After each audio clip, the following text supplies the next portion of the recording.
Hey folks, welcome to the latest edition of the Techstrong Gang. We're going to be talking about the United States government seems to want to investigate these deals between Microsoft, OpenAI, and throwing in NVIDIA for good measure.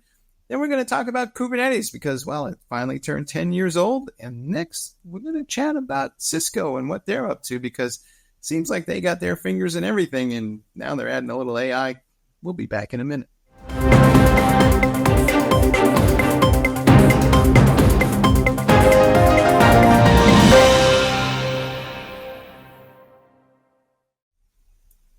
And we're back, and we're having a little special edition today. It's just me, Mike Vizard, and John Willis, who's home somewhere in Alabama. Is that right, John? That's right. Auburn, Alabama, War Eagle. All right. And we're going to be talking about these issues for the next 30 minutes or so.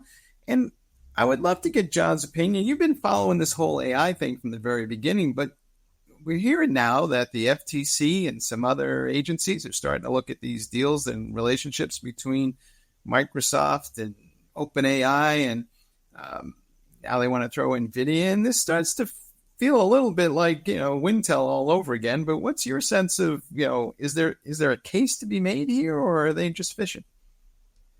The answer is both, right? I mean, it's the stakes are too high not to pay attention, right? The negative is, it's so early, right? This is I went back and I looked at some of the, what was going on for the last year or two on, what did, FTC and DOJ and they're, ever since sort of cloud computing, even like, internet, their job has been hard, right? Like, I was going back and doing some research on what's the responsibility of the FTC versus DOJ? This is classic government confusion, right? Like, and again, I'm not like an anti the government sucks at everything, right? But I'll give them their credit where credit is due. Like the world is, when it was AT&T, right? It was sort of straightforward, right? Even early on with some of the stuff they had to do with the sort of early Sun Microsystems and what was going on, and all that was a false start, right? But now, when you get into sort of cloud computing and then what Facebook is doing with advertising, and then you Google search, and even that's child's play to what we're talking about now, right? And if you look at the responsibilities, over the last at least decade, the lines were kind of blurred between FTC and DOJ. You can go back and I've read a little bit of history. So the prompt of this discussion, okay, I'm a geek. Let me go find out what's going on here. And, what's supposed to happen is FTC is mostly be more consumer related, healthcare, pharma, professional service, consumer goods. And DOJ is supposed to, it's clearly laid out, like lines of responsibility. DOJ is telco, transportation, financial services, energy, right? But then when these blurred lines started happening, it sort of shifted to, well, DOJ is more technical, so we should give them the sort of the Google search, or we should give them these things that are highly technical, and let's face it, most of the government agencies don't have the expertise really to interpret this stuff. But now you get into things like this started a couple of years ago with or at least more than a year ago, Amazon and Anthropic, Google and Anthropic. I mean, and the one in the article that we looked at, which is, Microsoft and OpenAI. And that's an interesting case, right? So all this to say, one, it's so early. It's really hard to really put sort of some type of control, and I'd like to talk a little about the difference between NIST, or government control, and OWASP. And in my opinion, NIST is, and I know this is sort of antitrust stuff, but NIST is, in my opinion, doing a terrible job. They're comparing, their findings are basically, if you read them, they sound like they're talking about Google search and what's wrong with AI, right? Or all the things that can happen. Well, yeah, well, that's Google search. And OWASP is doing an amazing job. I think, the LLM top 10 is I think it's spot on. They just put out a paper. But sort of back to the, this whole thing is really complicated. So one, it's so early. Two, they don't really have the expertise. And I think that the other thing is we don't know the combinations. Like we don't know like what we think right now is a blockade. Like maybe I mean, on a Wednesday, everybody's convinced, including myself, that Microsoft is going to own this whole thing. Then Thursday, Google drops something, and you're like, oh well, maybe not. And then then you find something from Meta or this Instro, right? Like so, I like. And let me just say one thing. I was listening to this Stanford workshop, which is really interesting. Unfortunately, it's a 9-hour video, but it was a workshop that they ran to really understand all these complexities, right? Like governance. And they had this woman from UK, basically a chief data officer for basically what they call the CMA, Competitive Markets and Authority, right? I guess sort of like the FTC, right? And one of the things she said is the real fear here is, given the strength and the bulk of the big players, it could tip at any moment. So like we could be feeling really calm, and then just like a couple of things by Microsoft and OpenAI could happen, and like, okay, now we're sort of locked into them controlling this world. And like to your point, right? We got Apple floating around here too, and they're reportedly gonna do something with OpenAI, or maybe they might think twice about that now and maybe do a deal with multiple LLMs. But I'm not quite clear why we all feel the need to standardize on one particular provider. It seems like there's a lot of them and there's a lot of choices.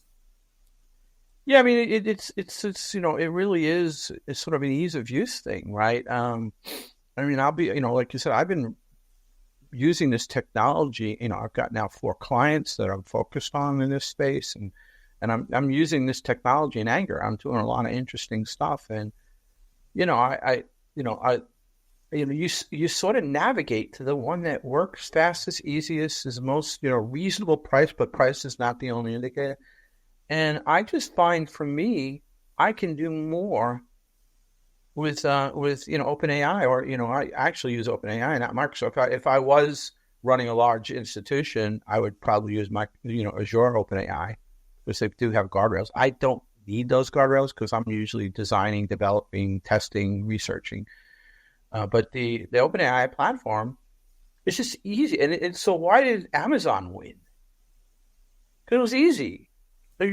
All the things you needed when you needed them were there.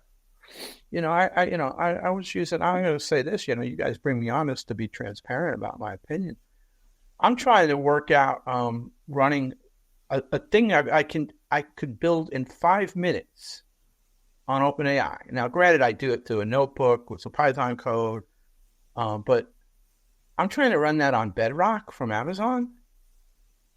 And if I didn't have to do it because of some engagement I'm working on, I would not touch that thing. Like I'd wait a year to come back to look at it. And so I think, to answer your question, I think people navigate to the things that work the easiest. Especially, I can fake a great technologist. I'm not a great technologist.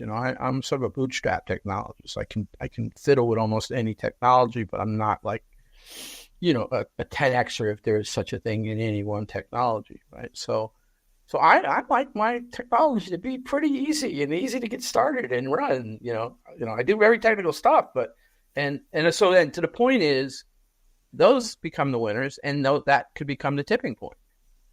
And isn't that just competition, right? Because, hey, they do have a head start, and they are more advanced in terms of the tools and the integrations, and everybody else is just going to move down the same path. And it's not like Wintel, where there was only one choice, right? There are multiple choices. They're just not quite as good. And I can't help but wonder, I'm not sure that these organizations, going back to your first point, have actual standing in these agencies to do this, because it's the FTC. Well, the DOJ, there has to be some sort of crime or some sort of investigation. And was there? Who knows? They didn't say. And the FTC, to your point, is consumer oriented. Do you think we need to go maybe back to some sort of push through Congress, which might be impossible, to create some sort of oversight stuff for AI that has the legal authority ascribed to it? I'm glad the not so big guy isn't on this show when you just asked that question. I can see the ghost of Alan saying, "Wait a minute, I got an opinion about them." But anyway, I think we have what we have, right? Like, and the whole thing about like the DOJ and FTC, right? They a long time ago sort of created this criteria for who controls antitrust, right? So, from my understanding, not being an expert, it doesn't actually have to be a crime for DOJ to be part of the investigation when it comes to antitrust matters. So I don't know how you change that. I think the UK is doing a great job, and I don't know as much about like their system, but that, the UK just seems to be just, better informed. I don't know if they're coming out with better solutions. So I don't know if there's some, like, again, watching this Stanford seminar on competition and AI, and it was pretty fascinating, just learning. Like, I think the idea that they, I don't know if it was a DOJ or who sponsored it. It was the Department of Justice who sponsored it. That's promoting competition AI at Stanford, and they brought in people from the EU. So like they are listening, but I don't know how you change, the institutionalized way we deal with these kind of problems, right? I don't know how. I don't see. There are a lot of folks who are calling for an open source approach to LLMs and it's not clear to me that those LLMs are fully viable compared to the proprietary ones just yet. But is that just a moment in time? Do you think we will land on open source LLMs as kind of the de facto standard? I think, the Llama stuff is really good. I think the open source is competitive, and we've had this discussion on previous, Techstrong Gang conversations. And I think that, I think there's a positive balance that, like, as we invest, use, and responsibly try to explore what are the best options. And there's a little bit of, so yes, I think open source, it's an interesting race. Anybody who has a prediction is full of it, because, they're still talking about GPT-5 and GPT-6, right? I can't even imagine what that's going to look like, right? Or if it's going to happen or it's going to be renamed. But right now, from what I've experienced, what I see, the open source models, almost all the orchestration tools are open source. A lot of the vector databases are open source. So a lot of the scaffolding to get this to work. In fact, almost all the code around how you load data in, how you create semantics around, like, that's all open source. So even though, like, the frontier models, like the OpenAI, the Anthropic, Cohere, are all, I think Cohere, I'm sure that they're all proprietary. I know the OpenAI and the Anthropic are, but like, even though they're sort of strong problems, like, all the scaffolding to get this stuff to work is all open source. I mean, the models are the sort of meat, but the truth is, and then there's one other sort of, I think, sort of defense against sort of like the winner take all is a lot of companies, and I think rightfully so, are still concerned about using SaaS-based, LLMs, because I don't think it's absolutely clear that they can protect your data. They'll say in the license agreement, we don't train on your data. I think there are so many hidden dragons in the way. Because here's the thing, OpenAI. I know a little bit about more than OpenAI, but I do know a little bit about Anthropic. Is that if you look at their infrastructure, they're all basically the same. They're all running Kubernetes. They're running things like Redis. They're running all these open source stack technologies. They have to run that stuff at scale, like, and so like, we've already seen some weird manifestations of, like, Python libraries that sort of have a vulnerability, or it wasn't even like a bad actor. It was just the code started, like, leaking and sharing that, buffers got overloaded, and the next thing somebody else's data is showing up on an OpenAI, on somebody else's ChatGPT, right? So we have no idea. And so, long story short, there's a lot of large corporations that are still not convinced that it's safe to allow other than go finding the best restaurant at your corporate headquarters, chatbots to put, real sensitive, high consequence data in these SaaS models. So that pushes the open source as well, right? That pushes the sort of the meta, and some of these, these different open source tools. Now you got to run on-prem, right? And you run on-prem. And I saw something the other day where somebody was showing the cost model of even with getting your own GPUs and your own sort of technology on-prem, hosted somewhere, in a sort of a service provider. But overall, depending on your use patterns, it was actually cheaper than running on like Azure, OpenAI. So that's going to also push the gravity towards open source, is that it's still not clear, what you can and what you should and what your regulatory. I mean, we haven't even got into discussions. Like they're still trying to figure out antitrust and competition issues. I mean, I don't think they've even gotten close to like regulatory control. I mean, there is some discussions about like early discussions about banking, but like as complicated it is about antitrust, it's like an order of magnitude more complicated to figure out what technologies, how fast they're moving, what it looks like today, how do you put regulatory control. And look how long it took to get regulatory control just using clouds for banks. Mm-hmm. And that's just our computer storage. Well, I don't think any of us know how this is all going to turn out, but I kind of wish they would just cut to the chase and get to that operating agreement that they came up with for Wintel and all that stuff back in the day and use that as a model because, uncertainty is bad for everybody. So we already kind of know what the outcome's going to be. So let's just get there sooner than later. Hey, folks, thanks for talking with us about this particular topic, but we're going to move on to what John just talked about in a minute, Kubernetes. We'll be back in a second. Cloud Native Now is the web's leading resource for the growing cloud native ecosystem. CloudNativeNow.com is your destination for news, thought leadership, features, and webinars on cloud native architecture, Kubernetes, serverless, cloud native application development, microservices, service mesh, cloud native security, and more. Stay on the cutting edge of modern application development at Cloud Native Now. All right, folks, and we're back, and we're talking about Kubernetes because, it's having a moment. Last week, it celebrated its 10th birthday. Who would have thought? It's an interesting thing, though. Early on, everybody seemed to think Kubernetes was going to take over the world, and we had full-stack developers forcing IT teams to embrace it and manage it, and there was some resistance on that side, and finally, they came around to it and said, this is going to be great. We're all going to be platform engineers. And now they're trying to get the rest of the development community to sign on board for this thing. And we're encountering additional resistance because, a lot of the developers who are not full stack developers are going, hey, this thing's hard and I got to know more about infrastructure than I ever wanted to know. So we're kind of like, it's 10 years in the making, and I guess we could call it a success, but it sure feels like it's taken a long time and there's much work to be done still. John, what's your take on Kubernetes in general? Do you think it's becoming a de facto standard? Yeah, I think it is. But like, I kind of think what you're talking about, like that. Where were you in the summer of 2014? The other point you made, right? Like there's sort of two views of this. One is it's definitely one, right? Like if you look at the history here of the competition and it's just been eradicated, right? And there's a lot, and one of the reasons it won is not just that it's just Kubernetes itself. It's it's EKS, AKS, GKS.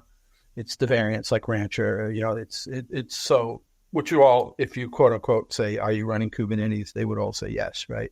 But the swarms, the nomads. I thought Nomad was like come on, Nomad, you can win this race, you can do it, and even they punted.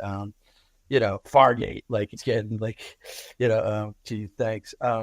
So yeah, I do think it, but the point you made, the other point I think is, I'd forgotten that I stopped.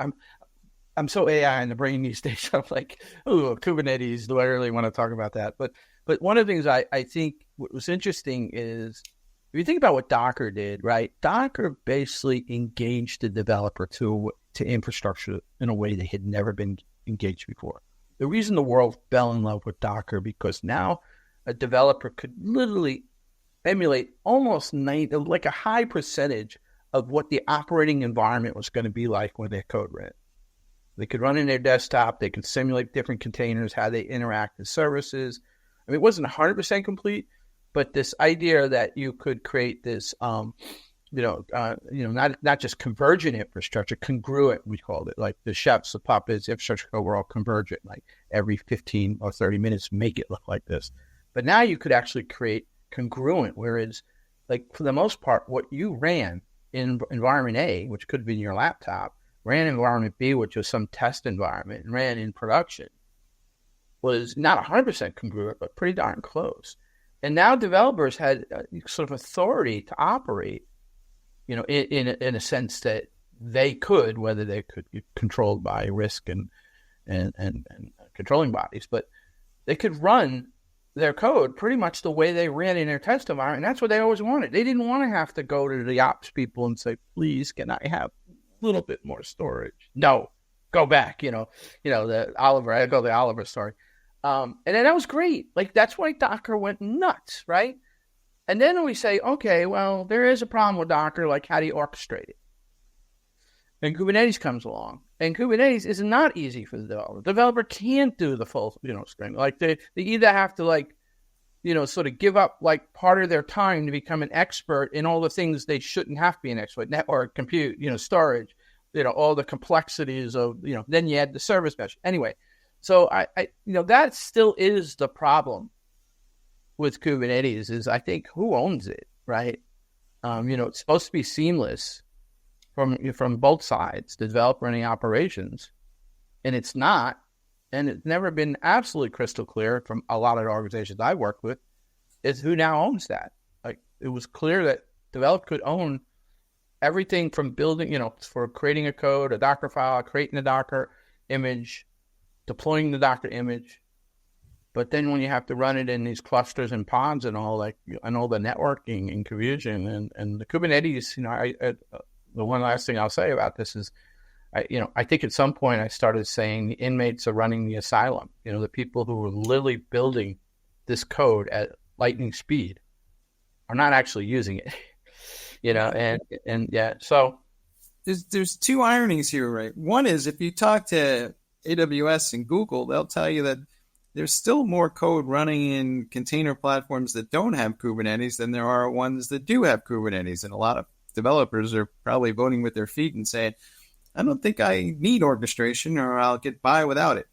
And then secondarily, to your point about who's running this stuff, so we're hearing everybody talk about platform engineering teams, and it kind of raises this whole other issue, right? So theoretically, they're out going to go build an internal developer portal, and they're going to provide self-service capabilities to all these developers so they can go create applications and not worry about Kubernetes, but that's a work in progress at best. And then it brings up this whole question of, well, what is the future of DevOps in that context? Because a lot of folks would say, we embrace DevOps to get out from underneath centralized IT, and yet with the rise of Kubernetes and platform engineering, maybe we're headed back to centralized IT. So is there some way to strike a balance here in your mind? Well, I think there is a freight train coming down the pike, and I'll table that for a second. But, the other thing about, when we first started playing with Docker, I was like the eighth person, and I sold a company to Docker, right? Like, I was like eighth, no, I wasn't eighth. That was Chef. I'm sorry. That was, I was like, I don't know, maybe 60th person. Sold a company to Docker, but I was into Docker real early, right? And I remember, like, the idea was, we could start creating ratios of 10 containers per VM, right? Or 20 containers per VM. Like, so there was going to be what seemed like a real positive scale opportunity. And that sort of like model or operating sort of model or theory really demanded orchestration. But a lot of people, I'd run into them early on and they'd say, oh no, we run one VM, one container. Like, what do you got in mind? Don't you understand Docker? Or, what's wrong with you? That's not that was not the vision. You broke the, you broke the mold, right? And the truth is, maybe they were right. And maybe the people who are responding that say they just run containers just stuck with that. And at the end of the day, it's all virtual anyway. So like, and if you're running on the cloud, you don't consume that overhead anyway of how many VMs per physical server, right? That was the other problem. We had this containment methodology, right? Like, okay, we went to virtualization to be able to run more sort of like operating systems per physical machine. Then we went to containers to run more sort of these, container operating systems per VM, right? And, we were supposed, but at the end of the day, if it's already virtualized and a provider's already assuming the cost for the overhead for virtualizing on physical machines, which they do really well, the Google, the Microsoft, and but on to like where are we going to go with DevOps? And, it is a little bit of diversion here, and we'll have to keep it quick, but I think we should have a whole topic on this. It's this idea of what they call autonomous dev tools is happening. And it is just, I really don't think pretty soon it's going to matter to anybody whether you're running. It's sort of like when you use ChatGPT, you're using under the covers a whole bunch of technologies. You care, you're using Kubernetes. What you're doing is driving somewhere. So these autonomous dev tools are going to be, hey, fix my problem, do this, install that, do this. And maybe Kubernetes is going to get installed as part of an instruction. You said, hey, I want to run a cluster of these services, and here's the code. And they're like, oh, yeah, well, what that person needs is a Kubernetes cluster with 3 pods, and right? And you're not, my sort of joke is, are we really going to need a conference where 5,000 people are going to be running around some large city trying to figure out where to put semicolons into YAML files? And I can tell you emphatically the answer is no, based on the stuff I'm doing with some of these autonomous dev tools. Open Devin, there's the Rancher guys created something called GPT script. Like these tools are just the stuff you can do with them by just having a natural language conversation. In fact, the last one is that I just got early access to Copilot Workspace from Microsoft. And it's literally a development. You point at an incident, it analyzes the incident, it gives you a task list for correcting the issue. Sorry, not incident, issue, GitHub issue. It gives you a task list. You can mutate it. You can then execute it, and it'll fix the problem.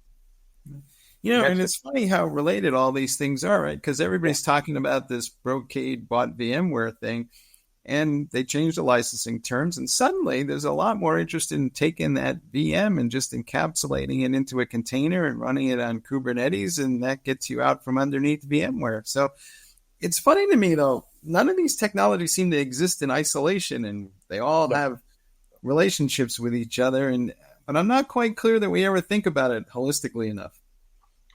I don't think, I think at the end of the day, like I said earlier, I think it's like we're not really going to care except for the fact that we need to be diligent about observing the potential opportunities of breaches and, adversaries taking example, of like this sort of the fact that what I don't think is going away. I think there's a world very soon where most software engineers are literally just using NLP, basically ChatGPT or some variant of a generative AI to do their work.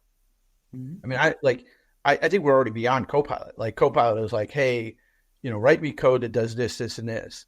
With things like Copilot Workspace or Open Devin or these tools, these are more like, hey, I want an application that is a web service.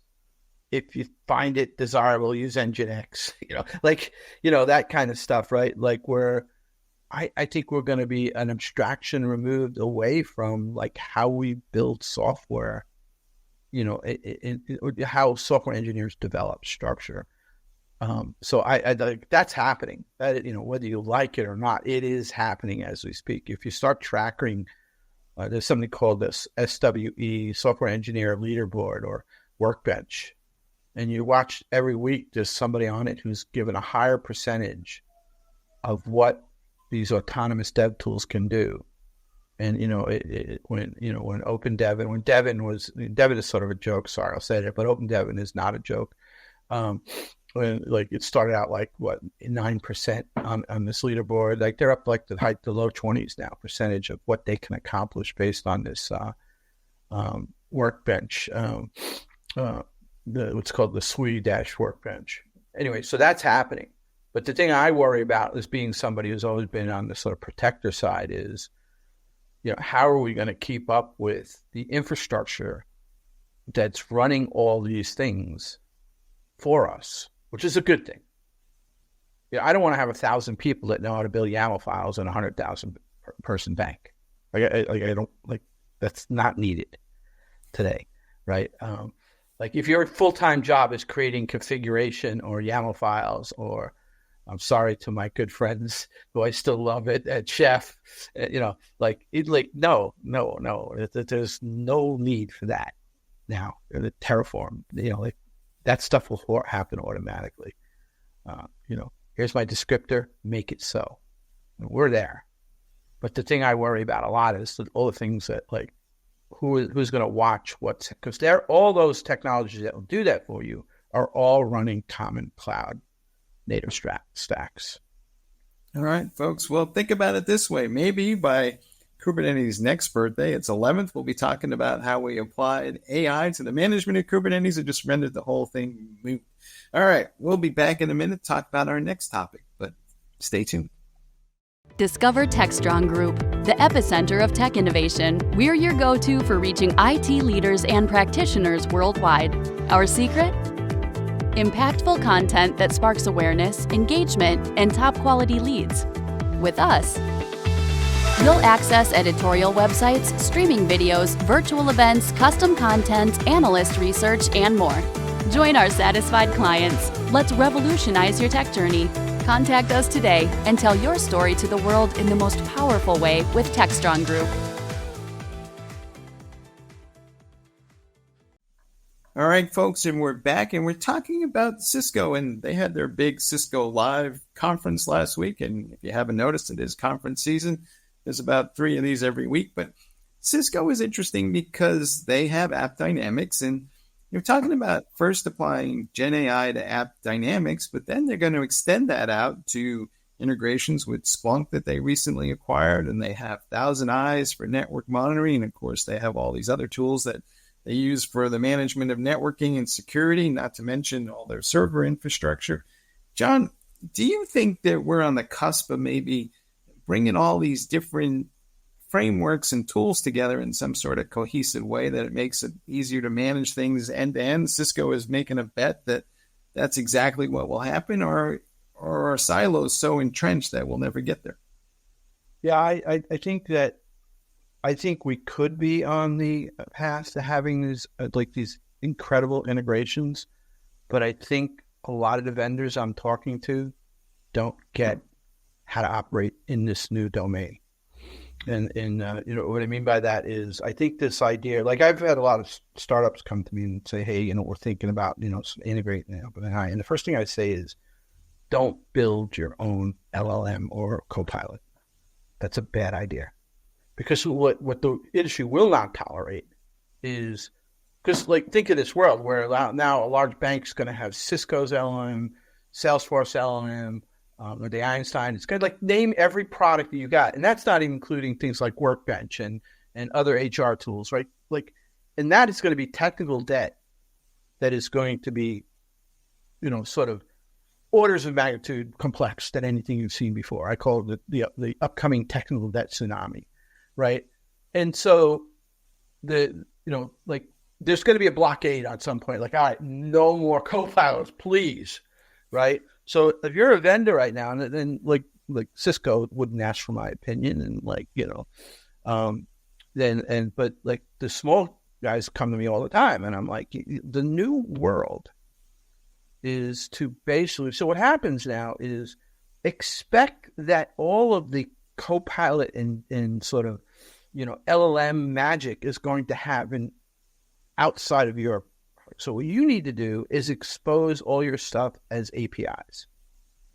And so the new environment is, I sit in an environment where I have access to your information via command line, preferably APIs or an API gateway, or so not in the sort of classic gateway, but a new router model. Where if I'm Cisco, what I'm doing is I'm not trying to provide my customers a GUI. By the way, I don't think people are even going to use your GUI anymore. The new GUI is not going to go into your screen to see what histogram you show. The new GUI is having a question and answer with your product. Hey, which switches are behaving abnormally, for example, greater than this many milliseconds later. I'm making shit up, but the point being that, like, the new domain is assume that everybody's going to use you from a common architecture. And so I guess you're still today, whatever today's date is, June 7th, 2024, you still probably have to have a GUI because people are still like, hey, that AI stuff. But like, I would put all my oxygen into thinking about the new architectures of like these, sort of routers that work with APIs and data consumers that then feed into LLMs, that now I can basically integrate my conversations with whatever I need from you and everybody else. I'm working on a prototype right now. I mentioned these GPT script guys, right? I can set up an environment right now where I have access to my machine that has all my Amazon commands, it has all my Kubernetes commands, it has GitHub. And I sit there now and they integrate the LLM like a GPT-4o. And what happens is the things I run in my environment actually get put into the context window via functions. There's, a little technology here. But the magic is I can just ask questions like, tell me all my EC2 instances that are running with tag dev local 1. Okay, of all those instances, which ones are running Kubernetes and have pods that have this? I'm doing this right now, right? And can you tell me any issues related to these, 4 Kubernetes pods? Oh, can you go ahead and explain that? And then when you start like adding in things like, Copilot workspace, now you can say, oh, there's an issue. Can you go fix it? That's the world. If I'm Cisco or any of these vendors, I'm assuming very soon the architecture is not to have it encapsulated. I'm not ship my own LLM with my own vector database and all my orchestration. Think about all the technical debt for them.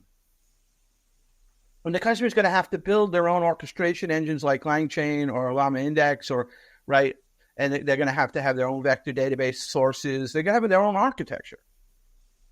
So the smart play is to integrate, start pushing your delivery, because Dynatrace and Splunk and all those tools and Thousand Eyes, maybe less Thousand Eyes, but are all going to be around. That technology is not going away. We need that information about our infrastructure or the infrastructures that we're running. But I just don't see a world where not only do I have 4 GUI, like think about Cisco right now. I got to have a GUI for Cisco.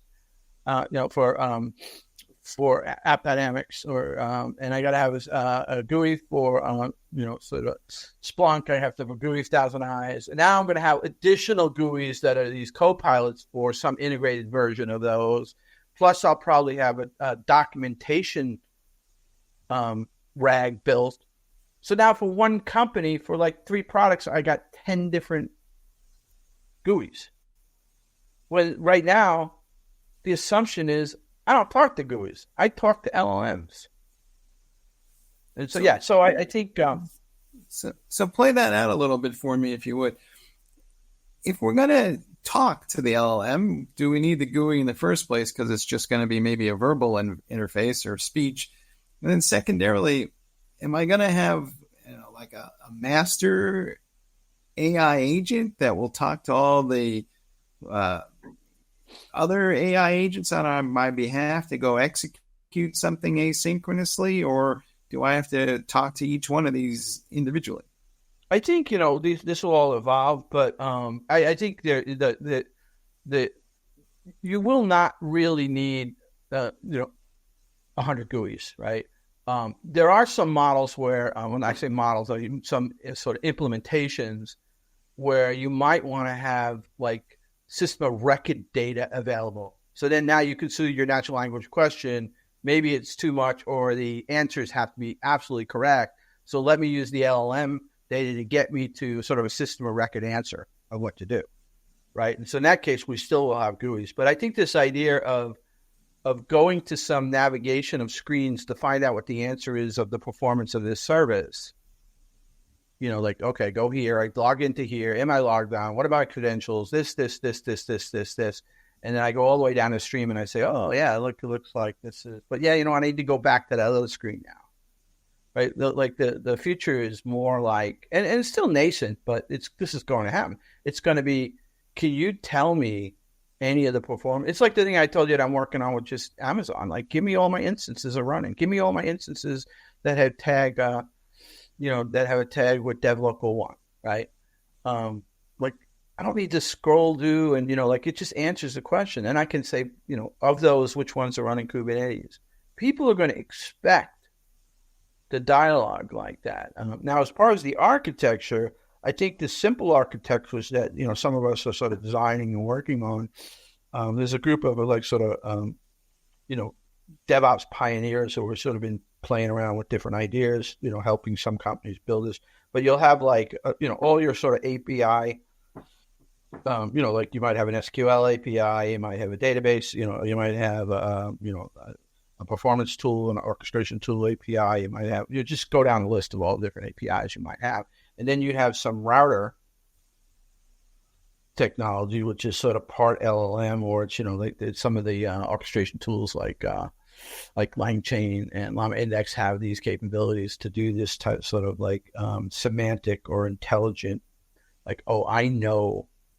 I don't even have to set up a config. It says, I know they want to talk to the SQL agent. So, and then that will all load into, initially architectures like one LLM, but the truth of it is this army of LLMs that have different purposes. And then there's a front end on top of that. There's a RAG, there's a, vector database, there's a graph component of the data, so at some point, the architecture of these things will sort of be, and, this idea of sort of, some people call it army of bots or the army of LLMs or mixture of experts. And then on top of that, you'll have all this data, and then you'll have sort of agents who will now sort of have specific things to do. And this is all happening right now. People are building these incredibly sophisticated. Patrick DeVar is doing some incredible stuff with actually platforms and agents. And so all that stuff I'm talking about, this gets real scary. You'll have just agents that run. Once you have that architecture set up, they're just going to basically look for those problems all day long. Well, and that's my next question to you. So right now, it requires a fair amount of intelligence on our side to go interrogate the systems to figure out what's going on.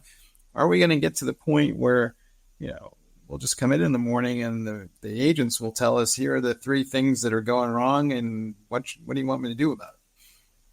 Yeah, look at the evolution of being the sysadmin, right? If you go back before we had a lot of these tools that aggregated all that stuff, that's what we did. You came in in the morning, you ran this command, that command, that command, that command. Oh, this command told you to run these 3 commands. You run that command, this command. You found something there, right? And in a lot of ways, these observability tools and stuff like that have built an abstraction where now we sort of come in and we look at, the red, whatever's pops up red, right? Or, so if it's 24/7, it's a red that turns into a pager duty alert, right? This is just another evolution of that. Yeah, I think we're going to find that there are narrow scenarios where agents can do a lot of that. Now, there's always going to be the human in the middle, right? There's this sort of I'm a big believer, maybe just optimistically, that the human is going to have to mitigate, because these things, as much as you can control them from hallucinations and sort of bias, and they still will always have, and they will always drift, a little bit better, a little bit worse, a little bit better, a little bit worse. We're actually seeing this in the industry with some of the Google stuff right now.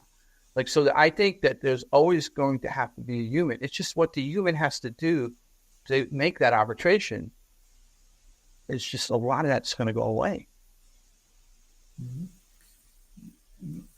At the end of the day, then, are we going to be able, people are saying, for instance, that we're going to have more applications built and deployed in the next 2 years than we had in the previous 2 decades. Are we on the cusp of that? And can we manage at that scale? Well, that's another question. And I worry about the technical debt issue of all the hidden debt that comes from having all this. Like it's always, there's that sort of idea of there's oxygen in a balloon, you squeeze the oxygen, it goes somewhere else, right? It still stays in the balloon. I do think like this idea of like this, Jevons paradox is something, a topic point we've had in DevOps forever, right? Which is this idea of like the more easier you make, the more you make abstractions, the more you get. Like, and I always used everybody thought the video stores were going to put the theaters out. 10 years later, we went from like 2 theaters to 36 plexes, right? Like, so that's sort of an example of sort of Jevons paradox. I think all these abstractions are like going to create tighter feedback loops, which are actually going to produce more results. We're going to get more sort of feedback from our customers. I mean, I think, and the fact that we can code faster, we can build and implement, we can fix faster. I think we're going to see, business commerce, like, and again, like if you're worried about losing your job, change your job. But like, because, if you're a Java coder for a bank and you've been basically copying and pasting code for 25 years, you're not going to have a job. But if you've been in a bank and you've been innovating through your code on how to work with the business and innovate new ideas and, help the business and the PMs understand how to turn technology into business opportunities, then you're going to do better than you ever have. True that. Hey, John, as always, enjoyed the chat immensely. We're giving everybody a glimpse of the future. Of course, the question is our future. Yeah, I don't know. Yeah, like, like I always say, if I'm in a line in the shopping, in the grocery store, do not get in that line. It will by default be the longest taking line. So just buyer beware. All right. Well, they say cowboy wisdom, never confuse a good view for a short distance, but we'll see what happens. And hopefully we'll all be here to talk about it when it happens. Hey, everybody, thanks for watching the latest edition of the Techstrong Gang. Stay tuned for some of the awesome episodes we have in the rest of the show. And till then, we'll see you next episode of the Techstrong Gang, which should be tomorrow.